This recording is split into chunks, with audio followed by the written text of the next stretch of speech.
आज और एक नया नंबर ट्राई करते हैं जो कि इस उस दो प्रीवियस प्रोग्राम के रिलेटेड ही होगा। और मैं एज्यूम कर रहा हूँ कि आप इसको कर पाएंगे। Write a programme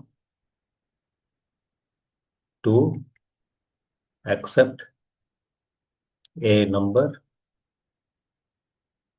and count the number of digits. ठीक है।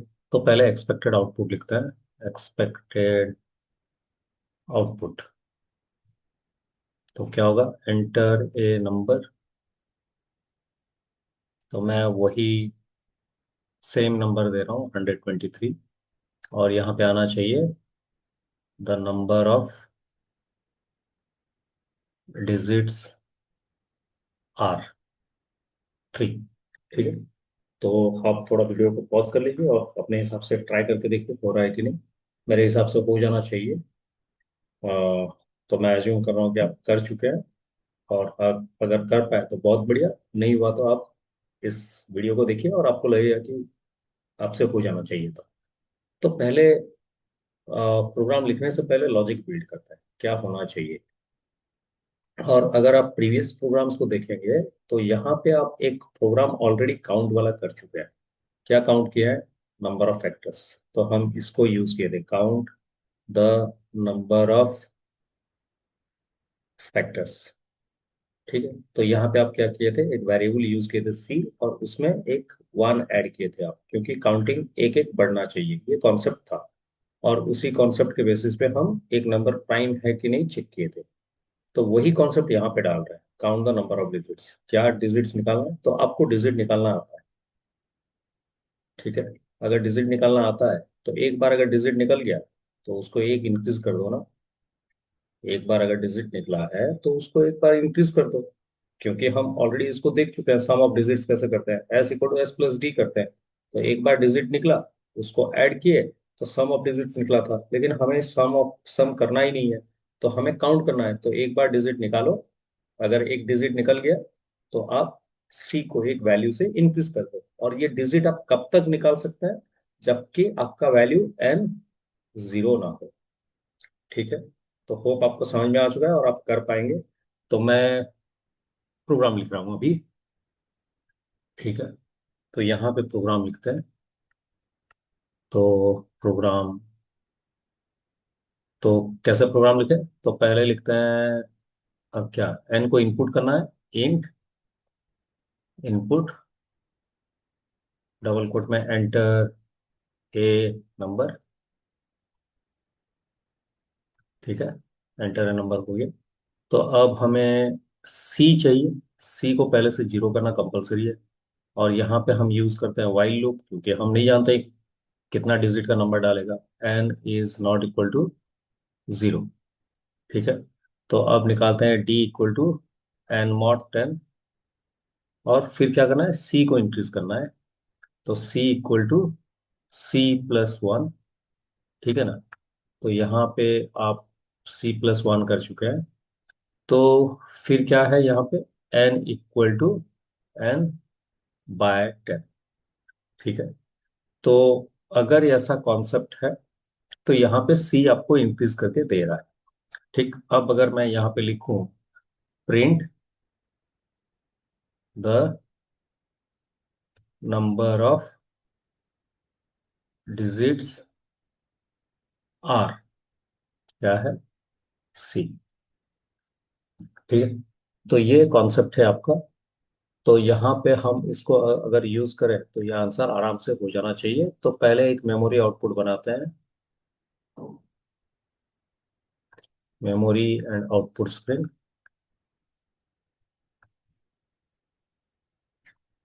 तो पहले एन एक वेरिएबल लेगा। तो यहाँ पे एक मैसेज आएगा, एंटर ए नंबर।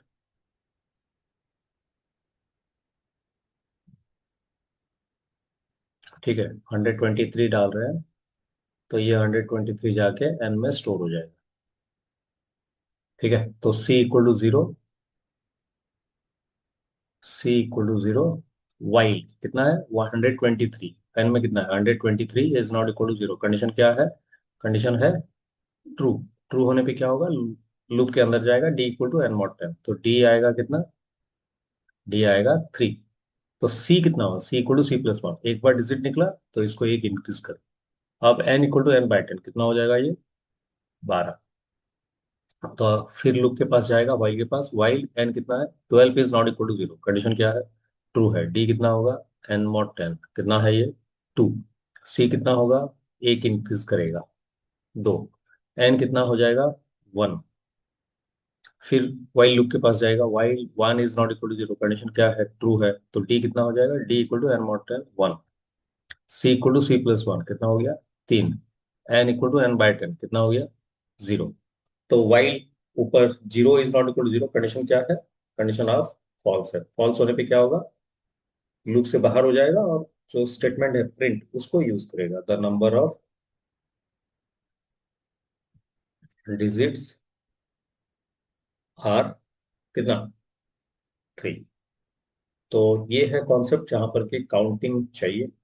तो यहाँ पे अगर आप मार्क करेंगे तो मैं एक डी यूज किया था ताकि आपको समझ में आए कि डी एक डिजिट निकलेगा तो काउंट इंक्रीज होगा। आपको लग रहा है कि यहाँ पे डी जरूरत है हमें, डी का तो कोई काम ही नहीं है, कहीं पे हम इसको यूज ही नहीं कर रहे हैं, है ना, हम इसको कहीं पे यूज ही नहीं कर रहे हैं, तो क्यों बेकार में ये डी लिखे। तो यहाँ से अगर हम डी को हटा दें तब भी हमारा प्रोग्राम काम करेगा। होप आपको समझ में आ चुका है। मैं इसको डायरेक्टली रन करके दिखा रहा हूँ आपको, ऑनलाइन पाइथन कंपाइलर। तो इसको ओपन करते हैं और मैं इसको साइड बाय साइड डाल दे रहा हूँ। ठीक है, तो यहाँ पे n equal to int input enter a number, और यहाँ पे आएगा c इक्वल टू 0, फिर while n is not equal to 0, d d equal to n mod 10, c equal to c plus 1, तो n equal to n by 10, और यहाँ पे print the number of digits are कितना, directly हम लिखते हैं c।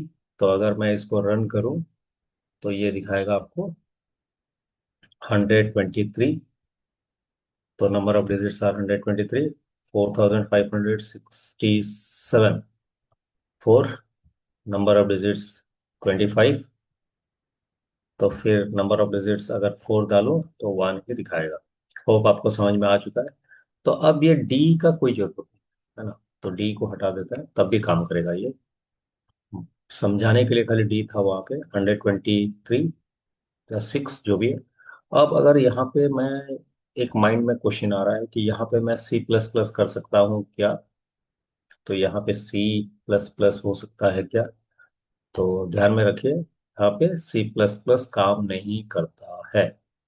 ठीक है, और इसको मैं सी प्लस वन ही लिखना होगा, और यहाँ पे मैं इसको चेंज कर सकता हूँ क्या, यहाँ पे हम ऑलरेडी पढ़ चुके हैं शायद मुझे लग रहा है, तो इस तरह लिख सकता हूँ क्या, N equal to by double equal to 10, तो इस तरह लिख सकते हैं क्या,